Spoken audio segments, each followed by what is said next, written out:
O Nintendo 64 foi o terceiro console de mesa da Nintendo, e o que tinha o hardware mais potente entre seus colegas da quinta geração.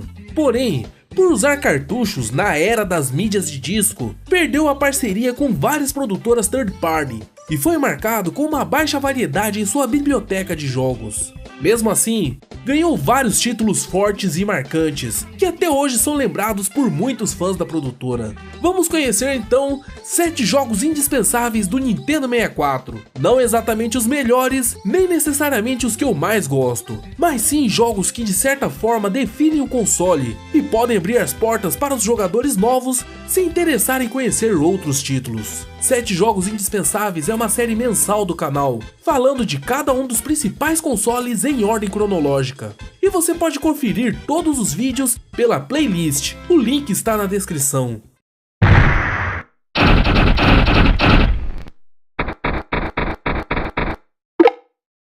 E vamos começar falando do primeiro jogo tridimensional do mascote da Nintendo, Super Mario 64, que também foi um dos primeiros jogos do console e uma das melhores amostras do que ele é capaz. Diferente dos jogos anteriores do encanador, cheios de fases curtas em 2 dimensões, Mario 64 vem com grandes ambientes 3D que podem ser explorados livremente.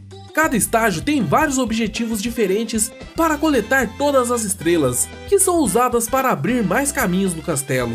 Este castelo não é apenas um hub para entrar nas fases, ele mesmo contém muitos segredos a serem explorados para completar o jogo. Somado às mecânicas básicas, podemos voar ou nadar em algumas fases, aumentando ainda mais a diversidade da experiência. Mario 64 foi um dos primeiros jogos de plataforma a vir com uma jogabilidade 100% 3D e com controle de câmera, e por isso ajudou a definir conceitos usados até hoje neste estilo de jogo. Outra grande franquia do console anterior da Nintendo pintou de volta no 64, o Star Fox. No Super Nintendo, ele já era um jogo poligonal, mas no Nintendo 64, ele veio com muito mais detalhes gráficos e vozes compreensíveis para todas as falas. Conseguiram até deixar uma delas bem popular. Do a barrel roll, do a barrel roll, do a barrel roll, barrel roll, do a barrel, barrel roll, do a barrel, barrel roll, do a barrel roll.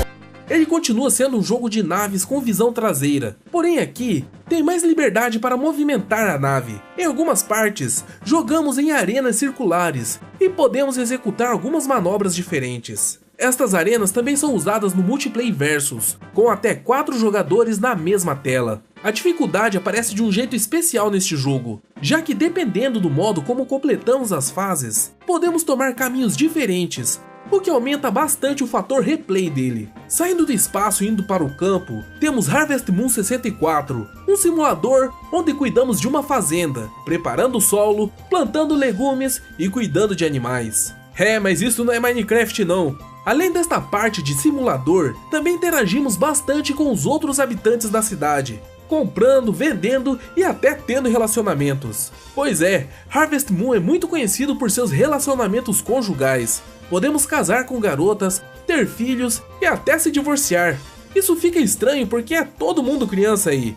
Brincar de casinha neste jogo é coisa séria. Mas os tratos da fazenda ainda é a principal parte do jogo. E como um bom simulador, você pode jogar por dezenas de horas sem sentir o tempo passar. Ogre Battle 64 é um jogo de RPG e estratégia em tempo real, que vem de uma longa série de jogos e teve um de seus pontos mais altos neste console. O objetivo é a defesa e a conquista.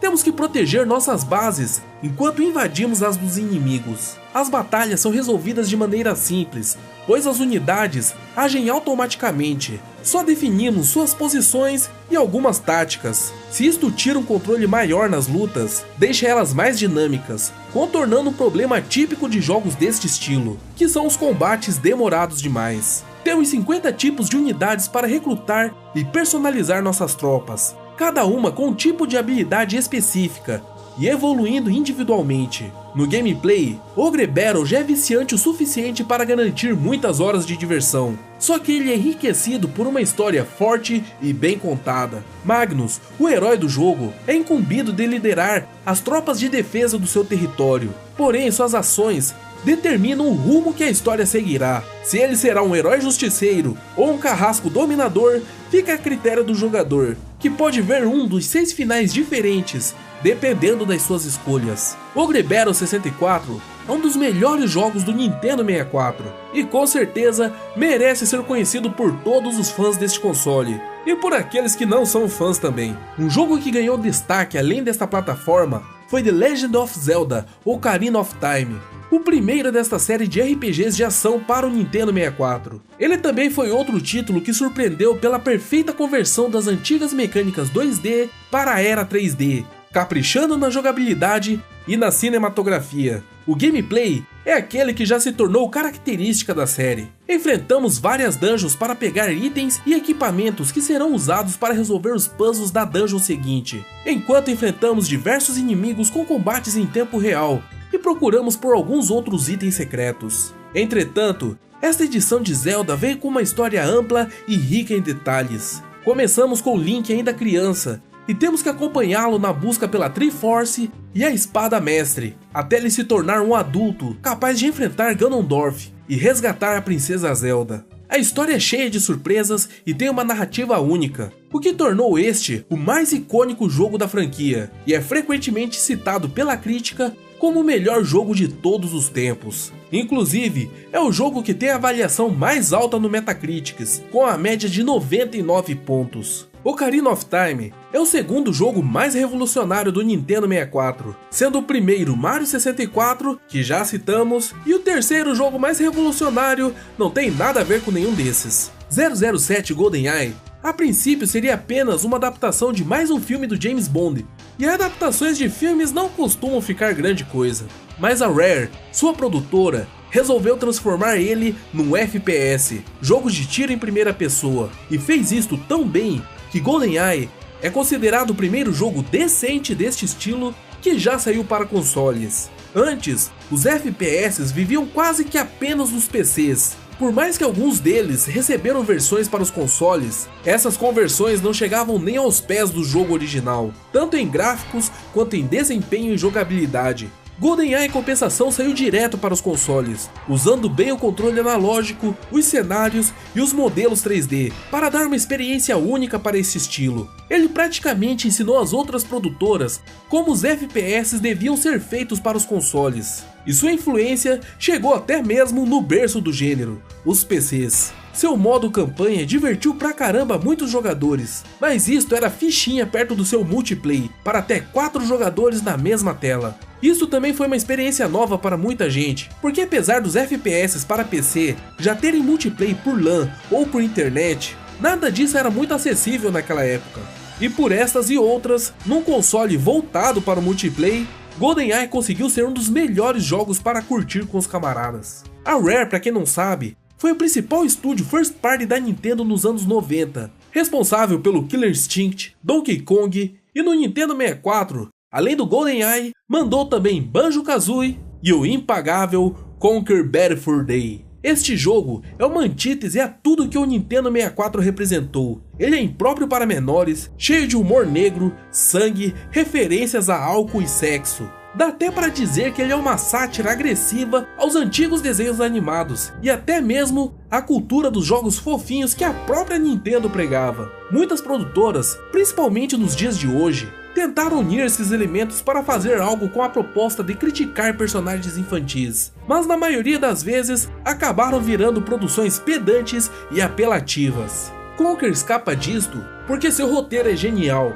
as piadas são ótimas e tudo está em seu devido lugar, e o gameplay não deixa a desejar. Ele combina a jogabilidade dos jogos de plataforma 3D com a dinâmica dos adventures dos PCs, pegando o que cada um destes estilos tem de melhor e combinando num jogo só. Mesmo com tantas qualidades, por diversas razões, Conker's Bad Fur Day não vendeu tão bem na época do seu lançamento, mas com o passar dos anos, virou o maior jogo cult do Nintendo 64, e as cópias que estão no mercado são disputadas aos tapas por jogadores e colecionadores. e hoje ele é um dos jogos mais caros desta plataforma. Mesmo recebendo remakes mais bonitos depois, a censura que ele recebeu acabou tirando o charme que só esta versão do Nintendo 64 tem. Apesar da biblioteca de jogos relativamente pequena, o Nintendo 64 conseguiu colocar vários jogos marcantes no mercado. Essa lista foi feita seguindo comentários que eu ouvi e li de fãs deste console desde a época do seu lançamento. Mas você que conhece ele bem, pode contribuir com a lista citando aí nos comentários quais são para você os jogos indispensáveis deste console.